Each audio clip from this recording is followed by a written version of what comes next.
The 50-30-20 rule, a budgeting law that has stood the test of time for many and many years. I know a few people who reference this very rule when getting started with creating and maintaining their budget. But wait a minute, let me backtrack for just 1 second. In this video, I plan to go over exactly what the 50-30-20 rule is in the first place, and also a little bit more importantly, why I have a problem with it. So if you stick around to the end of this video, you will learn what the 3 biggest disadvantages are of the 50-30-20 rule, in my opinion anyway, and also why you should reevaluate it if you're using it for yourself. With that being said, let's get right into the video.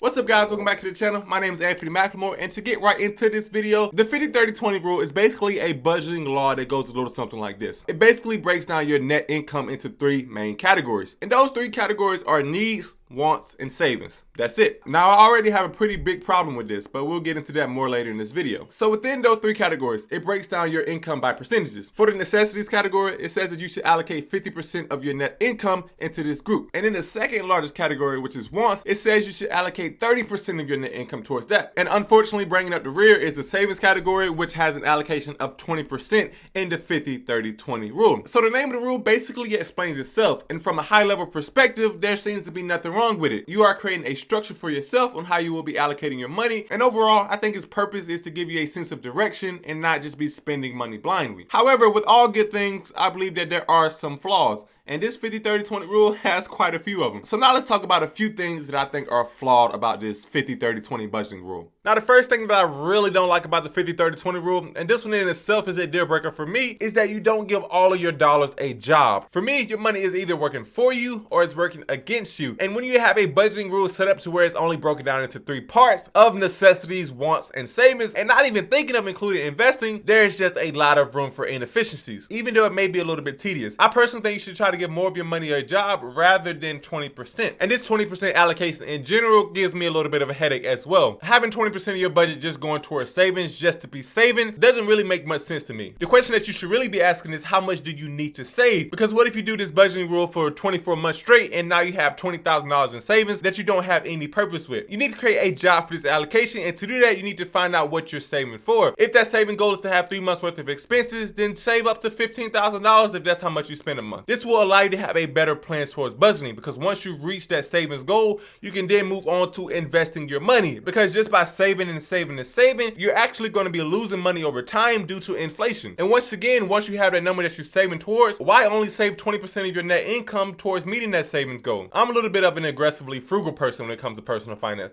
so my personal experience may not fit the best here, but I would recommend saving at least 35% of your net income rather than 20% in order to reach your savings goal. That means that you will be spending 15% rather than 30%, so cutting that number in half. And once you get your 3-month emergency fund saved up, then move that 35% that you were putting in your emergency fund into an investment account so that your money can start to work for you. These changes to the 50-30-20 rule would allow you to waste less money on a month-to-month basis, and also allow you to save money faster, build your net worth faster, and overall be financially free faster. Now the next big flaw I want to discuss about the 50-30-20 rule is that you just don't seem to have an end goal in mind when you are creating your budget. Now let me explain for a brief second why this is so important. I believe that with anything that you strive to achieve in life, it ultimately comes down to 2 factors. One of the factors is that if you actually enjoy the process towards the goal that you're trying to achieve, then you'll have a much higher chance of actually achieving that goal. And the second factor is actually having the motivation to strive towards achieving that goal. So having fun while doing it and being motivated to do it are the 2 steps necessary to achieve your goals. And the 50-30-20 rule, in my opinion, is flawed in both categories. For one, in my opinion, it doesn't make the process enjoyable to budget. It doesn't give you anything to budget towards, and the process itself is a little bit bland. Now I get it, there's only so much you can do in the way of budgeting in order to make it fun and make it enjoyable, because at the end of the day, you still will be decreasing the amount of money that you can spend. However, there are a few ways to make it a little bit more enjoyable than just saying spend 30% of your income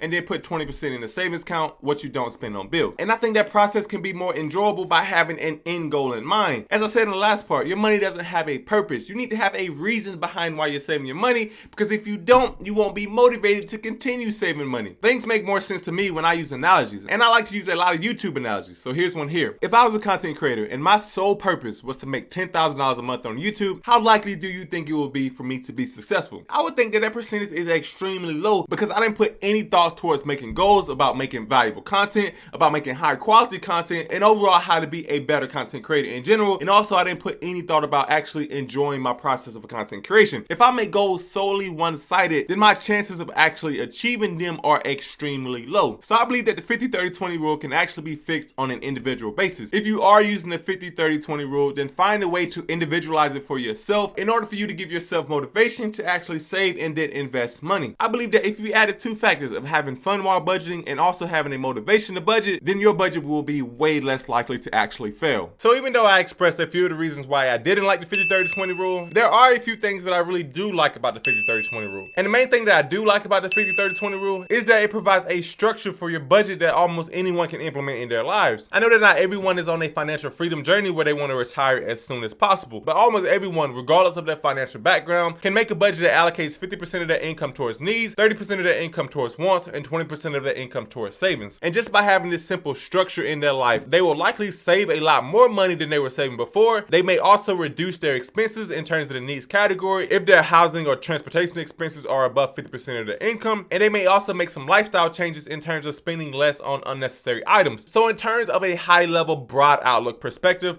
the 50-30-20 rule will work for 90% of Americans. I just don't think personally that it's the most efficient way to manage your money. However, we all have our different ways of managing money, and I think the most important thing is to find a budgeting method that works for you. If that's only saving 10% of your income, then that's still above the national savings rate. So do what works for you. Have that structure around your personal finance so that you know where your money is going each and every month. If you don't have that already, then slowly work towards it until you're at a point where you can get there. But at the end of the day, manage your money in a way that makes sense for your financial future. But with all that being said, I really hope you enjoyed this video. If you have any thoughts to the 50-30-20 rule of yourself, I would be really interested to hear them. So leave a comment down below, as I like to read and respond to every single one of them. Also, if you have any better alternatives to the 50-30-20 rule, then leave those in the comments below as well, as I would like to do some research on those as well. If you like this kind of content and you want to see more content like this, then hit that subscribe button, as I will be posting a new video every Monday, Wednesday, and Friday, all about personal finance and how to make money online. But I really hope you found value in this video. Don't forget to drop a like, and I'll see you in the next one, guys.